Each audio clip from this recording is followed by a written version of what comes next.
This is Faisal here. Welcome you all to Study from Home. Let's start with class 6 social science history portion with an ongoing chapter, Ashoka, the emperor who gave up a war. Right? So we will again start with an ongoing topic. Right? First paragraph are about before this. Like we already have talked about the Taxila, the gateway, as well as the Ujjain, the route of north to south. Right? That we already have talked, as well as we also have talked about that from which places or in which state nowadays we can find the inscriptions which was inscribed by the instructions of Samrat Ashoka or Ashoka, the emperor Ashoka, right? So we can continue. We will start with a new paragraph. In other areas there were villages of farmers and herders. उस time में भी कुछ ऐसे areas भी थे कि जहाँ पे लिटरली जो विलेजेस हैं वो किनके थे, फार्मर्स के अलग विलेजेस थे, हर्डर्स के भी अलग विलेजेस थे, या फिर एक ऐसा कह सकते हैं कि ज़्यादातर ऐसे विलेजेस थे जहाँ पे फार्मर्स एंड हर्डर्स देखने को मिलते थे, right? In some areas such as central India there were forests where people gathered forest produce and hunted animals for food, right? So यहाँ पे हमने बात की थी merchants, officials, craft persons probably lived in these cities, यानी cities में ज़्यादातर कौन रहते थे? merchants रहते थे, officials रहते थे, craft persons means कि constructions का जो work करने वाले हैं, ज्वेलरीज का जो वर्क करने वाले हैं, स्टिचिंग का जो वर्क करने वाले हैं, कारपेंटर का जो वर्क करने वाले हैं, ट्रेडिंग का जो वर्क करने वाले हैं, वो एडमिनिस्ट्रेशन जो वर्क करने वाले हैं वो, या फिर गवर्नमेंट ऑफिसर्स जो जिनको माना जाता है, या फिर वो जितने भी थे वो ज़्यादातर कहाँ पे रहना पसंद करते थे? सिटीज में रहना पसंद करते थे। और ज़्यादातर जो विलेजेस है वहाँ पे कौन पाए जाते थे? फार्मर्स पाए जाते थे, राइट? हर्डर्स पाए जाते थे। मीन्स नेचुरली एक जो विलेज की लाइफ, अगर हम विलेज के बारे में सुनते हैं तो इमेजिनेशन आता है कि वहाँ पे कौन रहते हैं? ज़्यादातर फार्मर्स ही रहते हैं और हर्डर्स ही रहते हैं, right? Rarely we can find those persons, merchants, officials and craft person. हाँ, nowadays ऐसा है कि ये सारे के सारे लोगों को हम कहीं ना कहीं कुछ विलेजेस में तो nowadays भी फाइंड करते हैं, जहाँ पे ऑफिशियल्स भी रह रहे हैं, मर्चेंट्स भी रहे हैं, as well as craft persons भी रह रहे हैं, राइट? बट हम यहाँ पे जो बात कर रहे हैं इमेजिनेशन वाली, वो कब की बात है? 2300 ईयर्स अगो, ऑलमोस्ट 2300 साल पहले की बात हो रही है ना। और कुछ एरिया जैसे कि सेंट्रल इंडिया के जहाँ पे अभी भी कुछ लोग हैं, यानी वो फॉरेस्टेड एरिया था दैट के जहाँ से लोग अपनी लाइवलीहुड अर्निंग्स के ऊपर उस टाइम पे भी किसके ऊपर डिपेंडेंट थे? हंटिंग गैदरिंग के ऊपर डिपेंडेंट थे, राइट? सो इस चैप्टर में भी आपको वो ही 5 लोग क्या कर सकते हो, देख सकते हो, जो इस चैप्टर में भी देखने को मिलते हैं। Merchant, traders and officials, craft persons as well, farmers है, herders है, and hunter gatherers also, right? All those persons from, we have talked about before this chapter, we have talked about that from Janapadas, right? Such a persons from the text were levied, right? Now people in different parts of the empire spoke different languages, यानी जो different place पे रहने वाले हैं उनकी जो language थी वो भी different है, जो nowadays भी देखने को मिलती है, राइट? डिफरेंट स्टेट्स की जो लैंग्वेजेस है वो different है, right? Languages, they probably ate different kinds of food and wore different kinds of clothes as well, जो nowadays भी है, राइट? ये सारी चीज़ें आपको पता है कि पंजाबी लोग जो अगर है तो उनकी डिशेस क्या है, उनका पहनावा क्या है, वो आज भी हमें पता है। मराठी लोग हैं तो उनका जो ट्रेडिशनल क्लोथ्स है वो क्या है, वो क्या खाते हैं, क्या पीते हैं, एज वेल एज दूसरे किसी स्टेट की बात करें यानी बंगाल की बात करें तो उनका जो नेशनल डिशेस है वो क्या है। हम और साउथ में चले जाएँ, वहाँ पे तमिलनाडु या फिर केरला, वहाँ पे जो लोग हैं वो कौन सी चीज़ें किस तरीके से खाते हैं, वो सारा का सारा हमें पता है। एज वेल एज हम गुजराती लोग जो गुजरात में है तो हमारा ट्रेडिशनल ड्रेस कौन सा है, खाना पीना क्या है, वो सारा का सारा हमें पता है। As well as we are knowing about the languages of such states, right? So quite the same systems right here is that nowadays also, right? Now how are empire different from kingdoms? जो empires हैं वो kingdom से किस तरीके से different होते थे? So you can also underline this, that emperors need more resources than kings because empires are larger than kingdoms and need to be protected by big armies. और ये जो kingdoms है, right? तो मैप में हमने बात की थी तक्षशिला की, उज्जैन की एंड पाटलिपुत्र की, राइट। ये तीनों क्या थी, कैपिटल सिटी थी। देन वहाँ पे जो रूल है वो क्या होता था, कंट्रोल होता था या फिर एडमिनिस्ट्रेट होता था। यहाँ पे बात करें या फिर एक किंगडम की बात करें तो किंगडम क्या होता है, एक पर्टिकुलर स्टेट या फिर एक पर्टिकुलर एरिया में एक लिमिटेड पोर्शन में होता है जहाँ पे किंग होते हैं, सोल्जर्स होते हैं और उनके कुछ विलेजर्स या फिर उनके जो किंगडम में रहने वाले पीपल है वो होते हैं। सो सीधे सीधे किंग वो इजीली अपने सोल्जर्स से उनके ऊपर क्या कर सकते हैं, वॉच कर सकते हैं, उनको कंट्रोल कर सकते हैं। That we also have talked in the previous chapters, right.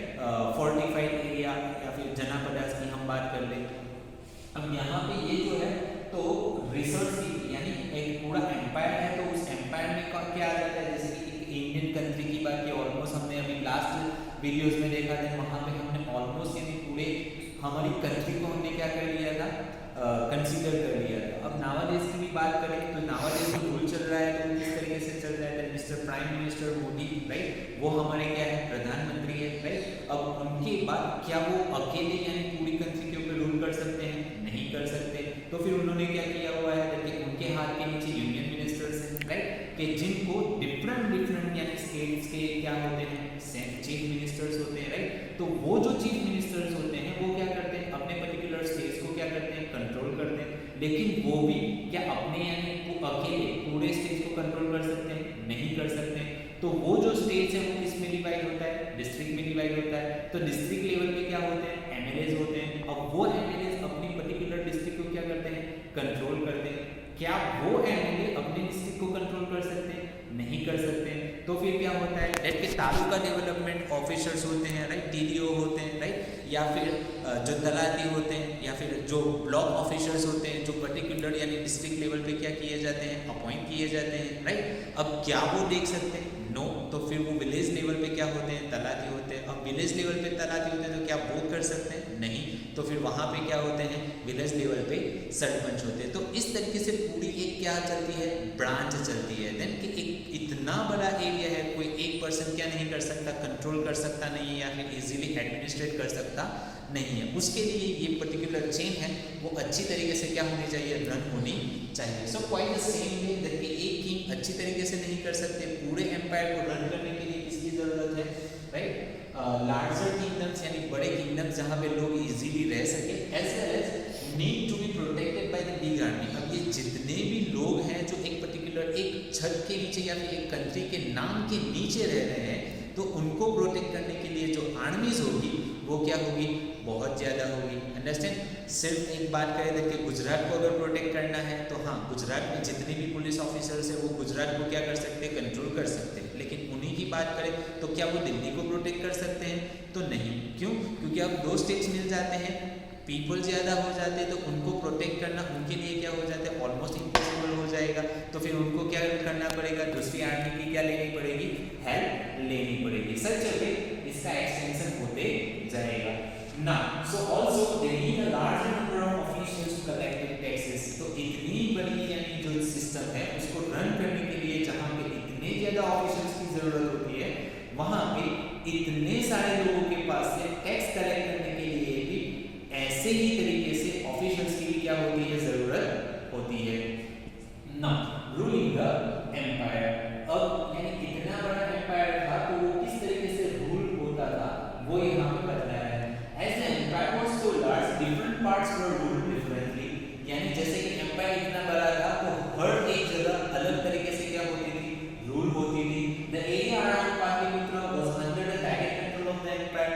यानी जहाँ पे किंग जिस जगह पे रहते थे तो वहाँ पे सीधा कंट्रोल किसका होता था, किंग का होता था। उसके अलावा हमने बात की उज्जैन तक्षशिला, तो वहाँ पे एम्पायर नहीं होते थे, तो वहाँ पे वो क्या करते थे, देखिए अपने ही किंगडम में से कुछ ऐसे यानी एजुकेटेड या फिर जो जिनमें स्किल होती एडमिनिस्ट्रेट करने की या फिर वो अच्छी तरीके से चीज़ों को क्या कर सकते, कंट्रोल कर सकते, तो उनको वहाँ पे क्या करते थे, अपॉइंट करते थे, जो आमतौर पर गवर्नर के नाम से भी जाने जाते थे, right. Now the area around Pataliputra was under the direct control of the emperor. यानी जो पाटलिपुत्र कैपिटल है वो सीधे अशोका के कंट्रोल में था। यानी जहाँ से वो एक मेन जगह थी जहाँ से अशोका क्या करते थे, रूल करते थे।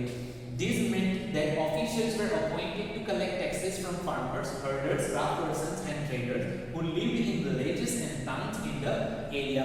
अब हर विलेजेस को डेवलप करना है और डेवलप करने के लिए इतना ज़्यादा पैसा सिर्फ किंग के पास तो नहीं होगा। किंग को भी यानी फंडिंग के लिए किसके ऊपर डिपेंडेंट रहना है, लोगों के ऊपर डिपेंडेंट रहना है। जब लोग उनको क्या देंगे, टैक्स देंगे, गिफ्ट देंगे, तो वो जितना भी यानी एक फंडिंग क्रिएट होगी in the form of tax, तो फिर वो क्या करेंगे, लोगों के वेलफेयर के लिए वही पैसा क्या करेंगे, खर्च करेंगे। सो इस तरीके से जो टैक्स है उसको कलेक्ट करने के लिए from herders, craft persons, hunter gatherers, इन सब के ऊपर से टैक्स कलेक्ट करने के लिए किसको अपॉइंट किया जाता था, ऑफिशियल्स होते हैं, राइट। नाउअडेज हम उनको जानते हैं as a income tax department, right, कि जिसमें टैक्स लेवी ऑफिसर होते हैं। Now so officials also punish those who disobey the ruler's orders. Many of these officials were given salaries, right? Means कि ज़्यादातर जो ऑफिशियल्स होते हैं उनको क्या दी जाती थी, सैलरीज दी जाती थी, राइट। वो किस वजह से दी जाती थी, कि उनको काम दिया जाता था कि आपको लोगों के पास से क्या कलेक्ट करना है, टैक्सेस कलेक्ट करने हैं। अगर कोई टैक्सेस ना देता या फिर जो रूलर ने जो ऑर्डर्स दिए हैं उस ऑर्डर्स को अगर वो नहीं मानते तो वो उनको क्या करते थे, पनिश भी करते थे। एज ऑफ नाउ आज भी हम देख सकते हैं कि गवर्नमेंट ने या फिर जो रूलिंग पार्टी है उन्होंने या फिर जो हमारे कॉन्स्टिट्यूशंस के अकॉर्डिंग जो रूल्स एंड रेगुलेशंस है वो हमें फॉलो करने हैं। अगर हम फॉलो नहीं करेंगे तो जो गवर्नमेंट ऑफिशियल्स है जो इस पर्टिकुलर यानी लेवल पे क्या कर रहे हैं, काम कर रहे हैं, तो वो हमें क्या करेंगे, पनिश करेंगे। Now messengers went to and fro and spies kept a watch on the officials. अब कई मरतबा ऐसा हो जाता है कि ये जो ऑफिशियल्स हैं उनको ड्यूटी दे दी गई। अब हो सकता है कि वो ऑफिशियल्स क्या करेंगे, देन कि उनके जो लोगों के पास से उनको जो टैक्स कलेक्ट करना है देन उनके ऊपर जोर जुल्म करेंगे। हो सकता है कि उनके साथ बदसलूकी करे, खराब बर्ताव करे।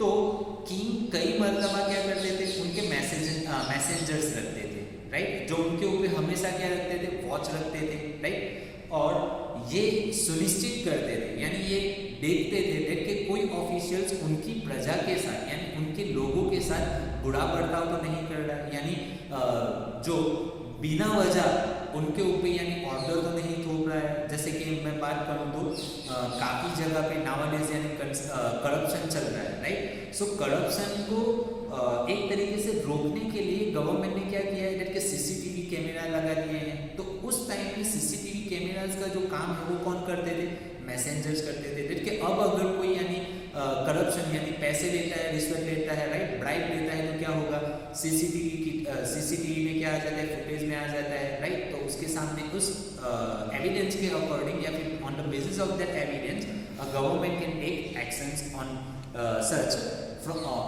officials. Now, and of course the emperor supervised them और बेशक ही यानी वो जो मैसेंजर्स होते हैं मीन्स कि एक तरीके से सीसीटीवी कैमरा जो राजा ने अपॉइंट किए होते वो, तो फिर उसको जैसे सीसीटीवी कैमरे को जो ऑफिशियल्स होते हैं कंट्रोल करने वाले वो देखते हैं, तो उसी तरीके से ये जो मैसेंजर्स और ये जो ऑफिशियल्स हैं उनके ऊपर बाज नजर किसकी रहती थी, एम्परर की भी रहती थी। Now with the help of members of the royal family and senior minister, और कुछ ऑफिशियल्स थे उनके ऊपर यानी कुछ घर के ही मेंबर्स होते या फिर जो royal families in the sense कि जब आपने देखा होगा कि एक एम्पायर होता है, एक किंगडम होता है, तो बीच में राजा बैठते हैं, राइट। उनके लेफ्ट राइट यानी कुछ मिनिस्टर्स होते हैं, राइट, कि जिनको डिफरेंट रिस्पॉन्सिबिलिटी दे दी गई होती है, राइट। अब उनको ये काम करना है, उनके हाथ के नीचे ये ऑफिसर्स होते हैं, तो वो ऑफिसर किस तरीके से काम कर रहे हैं वो सारा का सारा देखने का काम किनका होता है, वही रॉयल फैमिली के लोगों का रहता है। एज वेल एज उनके ही कॉर्ट्स में कुछ ऐसे मिनिस्टर्स होते हैं जिनके पास एक वाइज नॉलेज होता है, जिनको वो इस तरीके से अपॉइंट करते हैं। Now, there were other areas or provinces. Each of these was ruled from a provincial capital such as Taxila or Ujjain. As already we have talked about that कि Taxila एक capital cities में माना गया है, as well as Ujjain भी capital cities में माना गया है। कि जो पाटलिपुत्र है वहाँ से जो सीधे एम्परर रूल करते थे, तो फिर ये जो उज्जैन और तक्षशिला है वहाँ का जो चार्ज है वो कौन संभालते थे, राइट। तो उसका क्या होता था दैट के वहाँ के लिए गवर्नर्स अपॉइंट किए जाते थे या फिर उन्हीं की फैमिलीज में से कुछ उनके यानी फैमिली मेंबर्स होते जो इतने सक्षम होते, जो इतने पावरफुल होते या फिर जिनके पास इतना नॉलेज होता, तो उन पर्टिकुलर लोगों को वहाँ पे क्या कर दी जाती है, रूलिंग कर दी, यानी उनको वहाँ का किंग बना दिया जाता। फिर वो लोग वहाँ से क्या करते थे, ये प्रोविंशियल मीन्स कि एक तरीके से जैसे कि मैंने बात की कि प्राइम मिनिस्टर वो कंट्री लेवल पे है, उन्होंने स्टेट लेवल पे डिफरेंट मिनिस्टर्स को बिठा दिया है, तो ये एक तरीके से क्या रूल है, प्रोविंशियल रूल चल रहा है। उसी तरीके से कैपिटल में पाटलिपुत्र में कौन है, एम्परर है, वहाँ पे दूसरी जगह पे उन्होंने अपने चीफ मिनिस्टर्स बिठा लिए हैं, राइट, तक्षशिला और उज्जैन में, तो फिर वो वहीं से क्या कर रहे हैं, रूलिंग को ऑपरेट कर रहे हैं, and it became a provincial capital. Although there was some amount of control from Patliputra and royal princes were often sent as governors, local customs and rules were probably followed। यानी जिस तरीके से पाटलिपुत्र में rule होता है कुछ उसी तरीके से जो किंग है वो अपने ही फैमिली के जो प्रिंस होते हैं या फिर प्रिंसेस होते हैं उन्हें कहाँ पे भेजते थे, एज अ गवर्नर वो पर्टिकुलर एम्पर या फिर वो पर्टिकुलर किंगडम को रूल करने के लिए उनको वहाँ पे सौंप देते थे, एज आई हैव टोल्ड। और लोकल कस्टम्स एंड रूल्स वो प्रॉपरली फॉलो, तो जिस जगह पे वो किंग्स होते या फिर एम्पर चले जाते तो वो पर्टिकुलर स्टेट में या फिर पर्टिकुलर रूल में वहाँ के जो नेटिव लोग हैं या फिर वहाँ के जो लोकल लोग हैं उनकी जो भी कस्टम्स है, उनके जो भी रिचुअल्स है, उसको रिस्पेक्ट के साथ क्या किया जाता था, फॉलो किया जाता था या फिर उनके ऊपर रूल किया जाता था। Now, besides इसके अलावा there were vast areas between these centers. Here, the Mauryas tried to control roads and rivers, which were important for transport and to collect whatever resources were available as tax and tribute। यानी जहाँ पे हमने बात की है Pataliputra, Ujjain and Takshashila, right, तो वहाँ पे तो उनका रूल था, लेकिन कहीं कहीं पे बीच में कुछ जगह ऐसी भी थी कि जहाँ पे मौर्यन एम्पायर का रूल नहीं था, वहाँ पे दूसरे रूलर क्या करते थे, रूल करते थे, लेकिन बिकॉज दैट ये पूरा एरिया उनके हद में आता था तो वो क्या करते थे कि वहाँ पे जाने वाले जितने भी रास्ते थे, चाहे वो रिवर वाला रास्ता हो या फिर रोडवे हो, राइट, तो वो क्या करते थे, उसके ऊपर भी कंट्रोल करना चाहते थे। अब कंट्रोल करने से क्या होगा, देखिए एक पर्टिकुलर एरिया पे अगर उनका कंट्रोल है तो वो वहाँ से क्या कर सकते हैं, टैक्स कलेक्ट कर सकते हैं, राइट, ट्रिब्यूट कलेक्ट कर सकते हैं, राइट, और काफ़ी सारी ऐसी चीज़ें जो फॉरेस्ट में ग्रो होती है उन चीज़ों के ऊपर हक इनका रहेगा, उनका ही रहेगा, जैसे कि टोल प्लाजा, राइट, कि डिफरेंट सिटीज़ में अब नावडेज अगर आप हाईवे से जा रहे हो देन डिफरेंट सिटीज़ में क्या है, टोल प्लाजा है, तो पर्टिकुलर जो टोल प्लाजा है दैट कि पर्टिकुलर सिटीज़ के लोगों के लिए क्या होता है, फ्री होता है, लेकिन बाहर की जो सिटी में से जो लोग आ रहे हैं उनके लिए क्या होता है, चार्जेबल होता है, कि अगर उनको उस सिटी में एंटर करना है देन डेफिनेटली ही और सी हैज टू पे द फाइन और पे the charge of that road tax, यानी वो in the form of road tax उनको वहाँ पे क्या करना है, वो रोड यूज करने के लिए पैसे देने हैं, अंडरस्टैंड। सो इस तरीके से उनकी क्या होती है, इनकम होती है। क्वाइट द सेम वे पुराने ज़माने में भी ऐसा होता था, राइट, वही सिस्टम अपडेट वर्जन में अभी चल रही है। Now for example, the Earthshastra tells us that the northwest was important for blankets and South India for its gold and precious stones. It is possible that these resources were collected as tribute. यानी जैसा कि हमने बात की कि उज्जैन एक ऐसी जगह थी जहाँ से नॉर्थ से लोग साउथ की ओर जा रहे थे, तो फिर साउथ से लोग कहाँ पे जाएंगे, नॉर्थ में भी जाएंगे।